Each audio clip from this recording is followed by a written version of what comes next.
सभी भक्तों को मेरा जय श्री कृष्ण, जय सिया राम, जय जय श्री राधे। आज हम गोपाल चरवाहे की कथा सुनेंगे।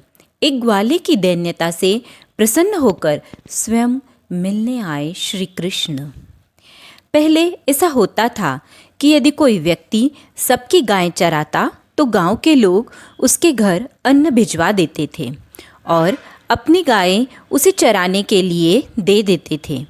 ऐसे व्यक्ति को ग्वाला या चरवाहा कहा जाता था।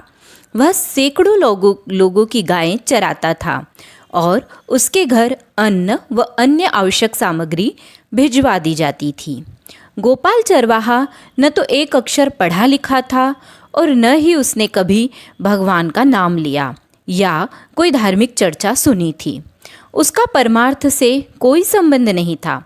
वह बस गाय चराता, जंगल में रहता, उसकी पत्नी उसे भोजन पहुंचा देती और गांव वाले परिवार चलाने के लिए उसे सामग्री दे देते थे, क्योंकि वह सबकी गायें चराता था। न तो उसे किसी धर्म का ज्ञान था, न ही किसी साधना का। एक दिन उसने देखा कि जंगल से संतों की एक मंडली जा रही है, जो श्री राम जय जय राम का कीर्तन कर रही थी। उनके कीर्तन को सुनकर उसे बड़ा आनंद आया। उसे लगा कि संतजन कितने भाव विभोर होकर झूम झूम कर गा रहे हैं। उसने किसी से कोई बात नहीं की, बस उनके कीर्तन की धुन और नाम पकड़ लिया। वह पूरा कीर्तन तो नहीं सुन पाया, लेकिन राम नाम उसे याद रह गया। यदि आप बिना गुरु मंत्र के भी नाम जप करेंगे तो यह नाम जप आपको स्वयं गुरु तक पहुंचा देगा। उसकी आयु लगभग 50 वर्ष की थी। उसने कभी कोई तीर्थ यात्रा नहीं की, कोई धार्मिक कार्य नहीं किया, कोई शास्त्र नहीं पढ़ा और न ही कभी सत्संग सुना, कुछ भी नहीं। लेकिन अब उसे अलौकिक रूप से नाम में मिठास महसूस होने लगी थी। कभी कभी वह जोर जोर से गाने लगता, कभी कभी नाचने भी लग जाता। जब वह इस तरह नाचता गाता तो आसपास के लोग उसका उपहास करते। लोग कहते, ऐसे करने से क्या मिलेगा, नाम जप से क्या हो जाएगा। उसने कहा, मैंने तो कभी सोचा ही नहीं कि इससे कुछ मिलेगा, मैं तो बस ऐसे ही गा रहा हूँ, लेकिन आप लोग मेरा उपहास कर रहे हैं। क्या इस तरह गाना गलत है? मुझे तो अच्छा लगा। जैसे संत जन गा रहे थे तो मैंने भी गाना शुरू कर दिया। क्या वाकई में आप लोग समझते हैं कि यह गलत है? उन्होंने कहा, तुम मूर्ख है, तुझे क्या समझ आएगा। और ऐसा कहकर वे उसका मजाक उड़ाते। उसके मन में एक बात आई, कोई तो मुझे प्रमाण दे कि जो नाम मैंने संतों के मुख से सुना, क्या वह परम सत्य है? क्या वह परम सुखकारी है? क्या सचमुच इससे वैकुंठ की प्राप्ति हो सकती है? कोई तो ऐसा मिले जो यह सब मुझे बताए। जब किसी के हृदय में ऐसी सच्ची आकांक्षा उत्पन्न होती है तो प्रभु स्वयं मार्ग प्रशस्त कर देते हैं। ऐसे भाव से जब कोई पुकारता है तो भगवान मिल ही जाते हैं। एक दिन जब लोग उसका उपहास कर रहे थे, उसी समय उसने देखा कि एक परमहंस संत लंगोटी पहने, हाथ में कमंडल और दंड धारण किए हुए वहाँ से गुजर रहे हैं। वह दौड़कर उनके चरणों में गिर पड़ा और विनती करते हुए बोला, महाराज जी, एक बात बता दीजिए, जो राम राम मैं जप रहा हूँ उसी को लेकर लोग मेरा मजाक उड़ाते हैं। क्या इससे मेरा कल्याण होगा? क्या मुझे वैकुंठ की प्राप्ति हो सकती है? इस पर उन संत भगवान ने मुस्कुराते हुए कहा, बेटा, यह भगवान का अत्यंत मंगलमय नाम है, लेकिन मुझे लगता है कि अब तुम्हें एक सद्गुरु की आवश्यकता है। यदि तुम गुरु कृपा पात्र बन जाओगे तो उपहास करने वालों की बातें तुम्हारे मन को छू भी नहीं सकेगी और निश्चित रूप से तुम्हें भगवत साक्षात्कार होगा। यह सुनकर वह भाव विभोर हो गया, उनके चरण पकड़ लिए और कहने लगा, महाराज, आप ही मेरे गुरु बन जाइए, आप ही मुझे गुरु मंत्र दे दीजिए। संत बोले, बेटा, मैं इस समय तीर्थ यात्रा पर हूँ, अभी यह संभव नहीं है, लेकिन यदि तुम भगवान से सच्चे मन से प्रार्थना करोगे तो तुम्हारे कल्याण के लिए निश्चित ही तुम्हें तुम्हारे सद्गुरुदेव प्राप्त होंगे। बेटा, तेरे ऊपर भगवान की विशेष कृपा है क्योंकि तू संतों में श्रद्धा रखता है। मेरी बात पर विश्वास करना। तू एकांत में बैठकर रो, पुकार कर प्रभु को बुला, तुझे सद्गुरु अवश्य मिलेंगे। इतना कहकर वे संत तीर्थ यात्रा के लिए आगे बढ़ गए। अब वह ग्वाला एकांत में जाकर साधना करने लगा। कभी वह पेड़ों पर चढ़कर दूर तक देखने की कोशिश करता कि कोई संत आ रहे हैं क्या। उसके लिए भोजन पहुंचा दिया जाता। वह खा लेता, गायें चराता और मन ही मन एक ही खोज में लगा रहता, मुझे मेरे सद्गुरु मिल जाएं। बहुत समय बीत गया पर उसका विश्वास कभी नहीं डगमगाया। उसे पूरा भरोसा था कि जैसा उन परमहंस संत ने कहा था, यदि तुम सच्ची भावना करोगे तो सद्गुरु अवश्य मिलेंगे। वह बात सत्य होकर रहेगी। और फिर एक दिन वही हुआ। एक तेजस्वी महात्मा तीव्र गति से उसकी ओर आते दिखाई दिए। उन्हें देखते ही उसके मन में यह बात उठी कि ये वही हैं, यही मेरे सद्गुरु हैं। वह दौड़कर उनके चरणों में गिर पड़ा। जैसे ही उसने उनके चरणों का स्पर्श किया, एक बिजली से उसके शरीर में दौड़ गई और उसी क्षण उस ग्वाले के हृदय में यह दृढ़ भाव जागा, अब बात बन गई, गुरु मिल गए। उसकी आंखों से अश्रुधारा बहने लगी। उसे सहज ही अनुभव हो गया कि वही संतों की भविष्यवाणी के अनुसार प्रकट हुए सद्गुरु हैं। उसने उन संत से विनम्रता से कहा, प्रभु कृपा करके मुझे वह गुरु मंत्र दे दीजिए जो मुझे इस भवसागर से पार करा दें। संत ने उत्तर दिया, बेटा ऐसे ही कोई दीक्षा नहीं दी जाती। पहले जाकर स्नान कराओ, फिर हम एकांत स्थान में बैठेंगे और तुम्हें उपदेश देंगे। वह बोला, महाराज मैं एक जंगली आदमी हूँ, गाय चराता हूँ। हमारा किसी घर बार से न कोई लेना देना है न किसी सांसारिक व्यवहार से। भोजन तो ऐसे ही आ जाता है। संत बोले, अच्छा तो पहले स्नान करके आओ। स्नान करके वह लौटा और दोनों एक वृक्ष के नीचे बैठ गए। संत बोले, मैं तुम्हें कुछ नियम दूंगा जिनका पालन तुम्हें करना होगा। वह बड़ी सरलता से बोला, महाराज मैं एक सीधा साधा गंवार आदमी हूँ, न तो मैं आपके सारे नियमों का पालन कर पाऊँगा, न किसी व्रत का, और न ही मैं कोई कठिन साधना कर सकता हूँ। आप देख ही रहे हैं मेरी हालत। 50 साल का हूँ, बिल्कुल अनपढ़ हूँ, कोई धर्म कर्म नहीं जानता, बस गाय चराता हूँ। मुझसे बहुत सारे नियमों का पालन नहीं हो सकेगा, लेकिन कृपा करके कोई एक नियम दे दीजिए और मैं वचन देता हूँ कि चाहे प्राण चले जाएं, पर उस एक नियम का पालन मैं जरूर करूँगा। गोपाल की सरलता और दृढ़ निष्ठा को देखकर वे संत भगवान अत्यंत प्रसन्न हुए। उन्होंने स्नेहपूर्वक कहा, तुझे एक नियम देता हूँ। हमारे आराध्य श्री कृष्ण हैं और आज से तेरे भी आराध्य गोविंद होंगे। तेरे लिए यही नियम है, जब तक तुम गोविंद को भोग न लगा लो तब तक कुछ भी मत खाना। चाहे सूखी रोटी मिले, दूध मिले, छाछ मिले, जो कुछ भी मिले, पहले गोविंद को अर्पित करना, फिर भोजन करना।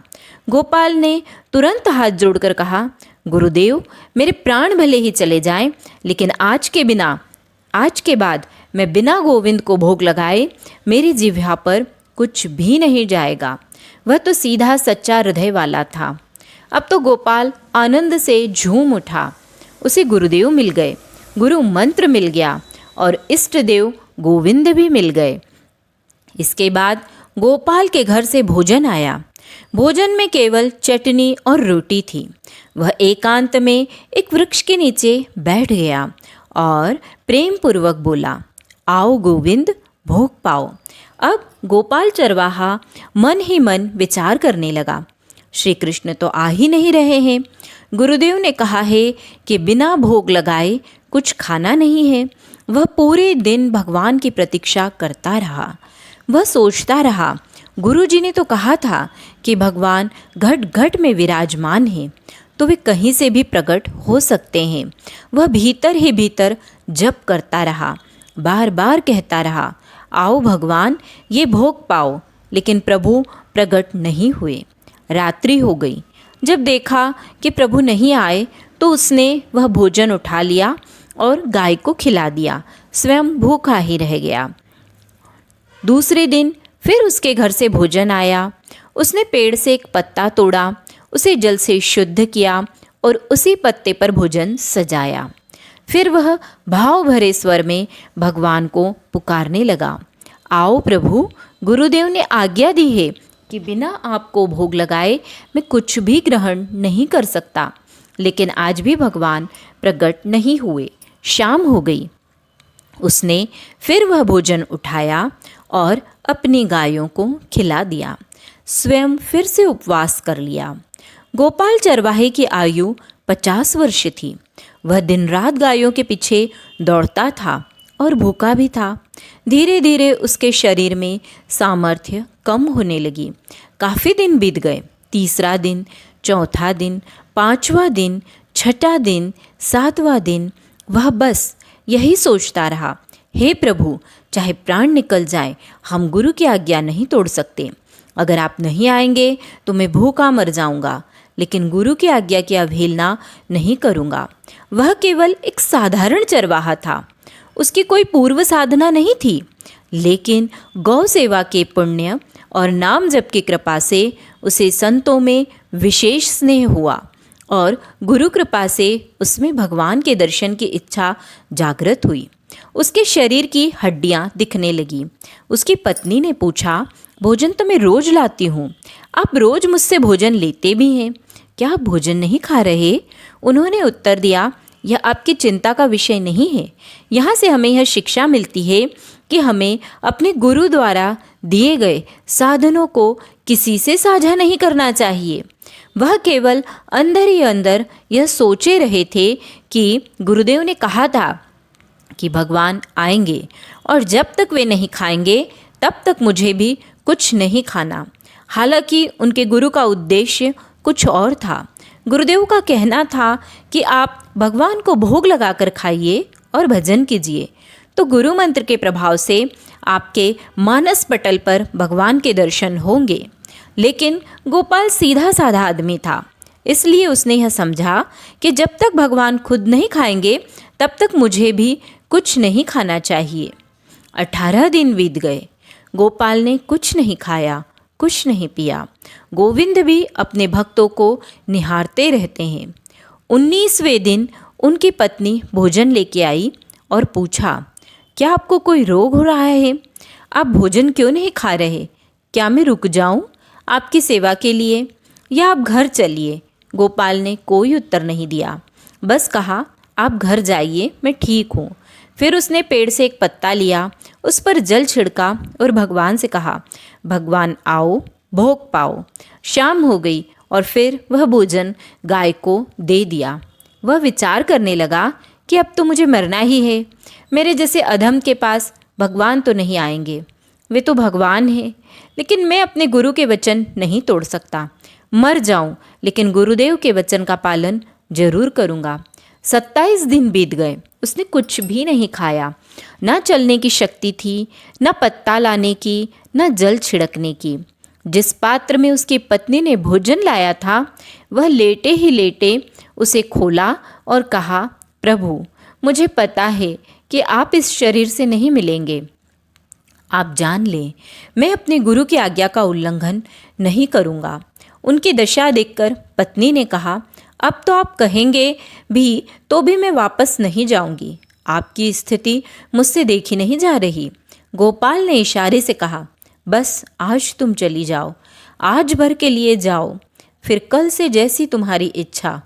उसने महसूस किया कि आज शायद प्राण निकल जाएंगे। आज तुम जाओ, फिर कल से जैसा तुम्हारा मन हो। गोपाल के आंसू लगातार बह रहे थे। वह लेटे लेटे रो रहा था।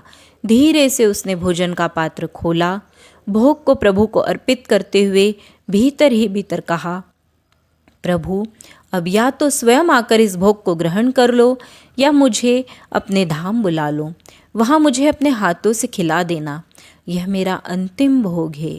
तभी उसे एक स्वर सुनाई दिया, गोपाल। उसने चौंक कर आंखें खोली और जैसे ही दृष्टि उठी, वही पीतांबर, वही मोर मुकुट, वही मुरली, वही करधनी, वही नुपुरों के झंकार, वही ललित त्रिभंगी रूप, जैसा गुरुदेव ने बताया था वैसा ही अनुपम सौंदर्य लेकर प्रभु श्री कृष्ण गोपाल के समक्ष खड़े थे।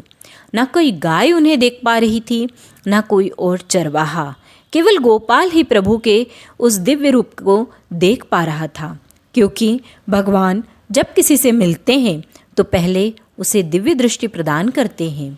उसने सामने देखा, श्री कृष्ण खड़े हैं, वही ललित त्रिभंगी रूप, वही अनुपम सौंदर्य, वह दिव्य आभा जिसका कोई वर्णन संभव नहीं, तेज इतना कि गोपाल की आंखें टिक न सकी। वह आंखें बंद कर गया और तब देखा मानस पटल पर भी वही भगवान विराजमान हैं। फिर आंखें खोली तो वही प्रभु सामने साक्षात खड़े थे। गोपाल ने कांपते हुए संकेत किया, प्रभु मुझसे नहीं होगा, मैं तो लाचार हूँ, आप ही कृपा करके निकट आ जाइए। प्रभु ने वह इशारा पढ़ लिया और उसी क्षण स्वयं गोपाल के समीप आ गए। गोपाल ने अपने अश्रुपूरित नेत्रों से प्रभु को देखा और फिर झुककर अपने मस्तक को प्रभु के चरणों में रख दिया। आँखों से बहते हुए अश्रु अब प्रभु के चरण धो रहे थे। प्रभु ने उसे उठाया और अपने हृदय से लगा लिया। उसी क्षण गोपाल का कृशिकाय शरीर पुष्ट हो गया। उसके अंदर बाहर का सारा दुख, संताप और क्लेश समाप्त हो गया। भगवान बोले, प्यारे गोपाल, अब तू रो मत। देख, मैं तेरे प्रेम में पगी हुई जो सूखी रोटियां हैं अभी पाता हूँ। भगवान बैठ गए और उसके घर की जो रोटी थी उसे पाने लगे।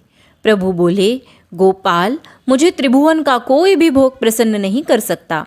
मैं ऐसे ही प्यार भरे अन्न की चाह रखता हूँ। जो सच्चे हृदय से मुझे पुकारता है, मैं अवश्य उसको मिलता हूँ। जो प्रेम पूर्वक मुझे खिलाता है, मैं अवश्य उसका भोग पाता हूँ। मैं किसी भी वस्तु का कभी भूखा नहीं हूँ।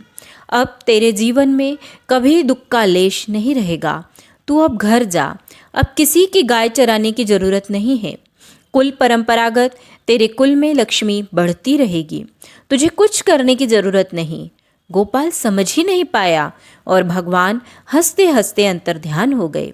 अभी गोपाल मन भर के प्रभु को देख भी नहीं पाया था और कुछ कह भी नहीं पाया था और भगवान अंतर्ध्यान हो गए। अब तो वह चिल्ला चिल्ला कर रोने लगा और विवश होकर आंखें बंद की तो देखा कि भगवान उसके मानस पटल पर छाए हुए थे। वह राजी हो गया कि अब तो मेरे प्रभु ऐसी जगह विराजमान हो गए हैं जहाँ कोई देख भी नहीं पाएगा और हम रोज उनसे बातें करेंगे और रोज उनका दर्शन करेंगे। गोपाल एक गांव का गाय चराने वाला था। उसे न तो किसी धर्म कर्म का ज्ञान था, न भक्ति का और न ही शास्त्रों का। फिर भी भगवान उससे मिलने आए और उसे हृदय से लगा लिया। भगवान की दैन्यता बहुत प्रिय है। जो सद्गुरुदेव की आज्ञा का पालन करते हैं उनमें दैन्यता निश्चित रूप से आ जाती है और अहंकार गलित हो जाता है। भाई जी हनुमान प्रसाद पौद्दार जी कहते हैं कि प्रभु मुझे बुद्धिहीन बना दो। यह जो बहुत अधिक बुद्धि चलती है ना, इसकी कोई आवश्यकता नहीं। प्रभु हमारे हैं, हम प्रभु के हैं। नाम जप करें, प्रभु का आश्रय लें, भगवत प्राप्ति निश्चित है। भगवान ने गोपाल से कहा कि मुझे त्रिभुवन का कोई भी भोग प्रसन्न नहीं कर सकता। जिन्हें यह भ्रम है कि हम अधर्म से कमाकर 56 भोग लगाकर प्रभु को प्रसन्न कर लेंगे, वे प्रभु की इस बात को अच्छे से समझ लें। कभी एकांत में प्रेम से रोकर उन्हें खिलाकर देखो। चाहे आप एक छोटी कटोरी में सब्जी और 2 रोटियां ही लो, लेकिन यदि दैन्य भाव से कहो, हे नाथ आप कहाँ हैं और कहाँ मैं आपको कुछ कैसे खिला सकता हूँ, बस यही कहते जाओ और बीच बीच में जल पिलाओ। जैसा भाव आप रखोगे वैसा ही व्यवहार प्रभु आपके साथ करेंगे। मानो गोपाल के बहाने से प्रभु हमसे कह रहे हों कि उन्हें वास्तव में क्या चाहिए। हम तात्कालिक वर्तमान दुख को तो मिटा सकते हैं, लेकिन संपूर्ण दुखों का नाश केवल नाम जप से ही संभव है। देखो, गोपाल ने जब संतों की वाणी सुनी और राम राम का जप शुरू किया तो उसे गुरु मिल गए, और जब उसने गुरु की आज्ञा का पालन किया तो उसे भगवान की प्राप्ति हुई। धैर्य धारण करो, चाहे कितना भी कष्ट आए। अब पीछे मत हटो, फिसलो मत। माया अपने पार्षदों को भेजेगी, पर जिस व्यक्ति, वस्तु या स्थान से प्रभु का चिंतन छूटे उसे कभी भी स्वीकार मत करना। राधे राधे।